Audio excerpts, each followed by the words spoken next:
கிறிஸ்துவில் பிரியமானவர்களே, ஆண்டவராகிய இயேசு கிறிஸ்துவின் நாமத்திலே உங்கள் யாவரையும் வாழ்த்தி ஆசீர்வதிக்கிறேன். இந்த நாளுக்கென்று தேவன் நமக்கு அருளி இருக்கும் ஜீவ வார்த்தை 1 சாமுவேலின் புஸ்தகம் 9ஆம் அதிகாரம் 23வது வசனம். பின்பு சாமுவேல் சமையற்காரனை பார்த்து, நான் உன் கையிலே ஒரு பங்கை கொடுத்து வைத்தேனே, அதை கொண்டு வந்து வை என்றான். என்னை கேட்கிற தேவனுடைய பிள்ளைகளே, சமஸ்த இஸ்ரவேலின் மேலும் உயரமாக இருந்த சவுலை, எல்லாருடைய தோள்களுக்கு மேலாக உயரமாய் வளர்ந்திருந்த சவுலை உண்மையாய் உயர்த்த தேவன் ஒரு நாளை முன் குறித்திருந்தார். அந்த நாளின் துவக்கம் காணவில்லை என்று தான் துவங்கியது. காணவில்லை என்கின்ற செய்தியோடு தான் துவங்கினது.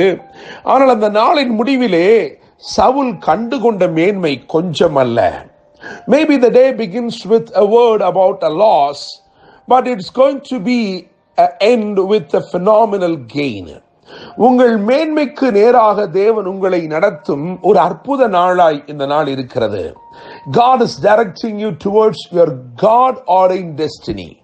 Yes, He is bringing you to the table of your honor.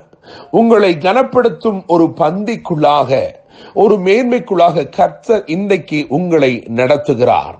1 Samuel புஸ்தகம் 9ஆம் அதிகாரம் 7ஆம் வசனத்தை கவனித்து பார்க்கும் பொழுது, கையிலும் ஒன்றுமில்லை, பையிலும் ஒன்றுமில்லை, ஆனாலும் பசியோடே தேவ சமூகத்திற்கு வந்தவர்களுக்காக ஒரு பரிபூர்ணமான நன்மை காத்திருந்தது. தேவனுடைய பிள்ளைகளே, நீங்கள் இந்த பகுதியை வாசித்து பார்க்கும் பொழுது 1 சாமுவேல் 9ஆம் அதிகாரம் 22ஆம் வசனத்தை கவனிக்கும் பொழுது, அழைக்கப்பட்டவர்களுக்குள்ளே பிரதானமான ஒரு இடத்திலே அவர்களை அமர்த்தினான் என்று எழுதியிருக்கிறது. அவன் வந்து சேர்ந்த தேவ சமூகத்திலே சாமுவேல் அவனுக்கு அவனுடைய முதலாவது இழப்பை குறித்து பேசுகிறான். காணாமற் போன கழுதைகளை பற்றி கவலைப்படாதே, அவைகள் அகப்பட்டது என்று சொல்கிறான்.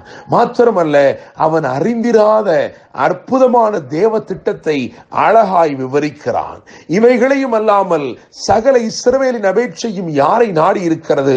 உன்னையும் உன் வீட்டாரையும் அல்லவோ என்று சொல்லி என கேட்கிற தேவனுடைய பிள்ளைகளே, தேவன் தம்முடைய ஞானத்து நிமித்தமாய் நம்முடைய பாதைகளில் நம்மை நடத்தி அவருக்கு சித்தமான மேன்மையின் இடத்திற்கு கொண்டு வந்து நம்மை சேர்க்கிறார். தேவனுடைய பிள்ளைகளே, என கேட்கும் தேவ ஜனமே, அவன் தோற்று போனவன்.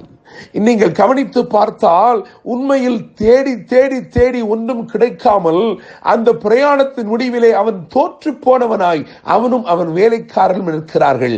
ஆனால் தோற்று போன அவர்களை தேடி வந்ததோ ராஜரீக மேன்மை. என கேட்கிற தேவனுடைய பிள்ளைகளே, 3 காரியங்களை இங்கே பார்க்கலாம். மேலான இடத்தில் அமர்த்தப்பட்டான், அது முதலாவது காரியம். 2வது காரியம், மகிமையான தேவ திட்டம் அவனுக்கு அறிவிக்கப்பட்டது. 3வது காரியம், முடிசூட்டப்படும் ஒரு அபிஷேகம் அவனுக்கு அருளப்பட்டது. என கேட்கும் தேவனுடைய பிள்ளைகளே, அவன் பிரதானமான இடத்தில் அமர்த்தப்படுகிறான். பெரிய தேவ திட்டம் அவனுக்கு அறிவிக்கப்படுகிறது.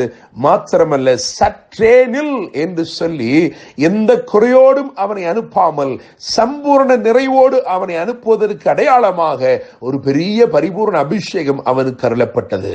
நான் நிச்சயமா நம்புகிறேன், விசுவாசிக்கிறேன். இந்த நாள் கர்த்தர் உங்களை தம்முடைய மகிமையான தேவ திட்டத்திலே இணைக்கிற ஒரு நாளாய் இருக்கிறது. இந்த நாளின் துவக்கம் ஒருவேளை அற்பமாய் இருந்திருக்கலாம், ஆனால் இதன் முடிவு மகிமையும் சம்பூர்ணமுமாய் இருக்கிறது. தேவனுடைய பிள்ளைகளே, உங்களை குறித்த உன்னதமான தேவ திட்டம் உங்களுக்கு தெரிய வரட்டும். என்றும் என்றும் உங்களை மேன்மைப்படுத்த விரும்புகிற அந்த மகிமையான கரம் இன்றைக்கும் உங்களை அற்புத விதமாய் நடத்த போகிறது. நாம் வாசித்த வசனத்தை கவனியுங்கள்.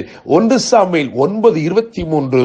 பின்பு சாமுவேல் சமையற்காரனை பார்த்து, நான் உன் கையிலே ஒரு பங்கை கொடுத்து வைத்தேனே, அதை கொண்டு வந்து வை என்றான். என கேட்கும் தேவனுடைய பிள்ளைகளே, உங்களுக்காக இன்றைக்கு விசேஷமானவைகள் பரிமாறப்படுகிறது. விசேஷித்தவைகளாலும் குழுமையானவைகளாலும் உங்களை தேவன் இன்றைக்கு திருப்தி செய்ய போகிறார். என்று அன்புடன் pastor Daniel Moses. God bless you.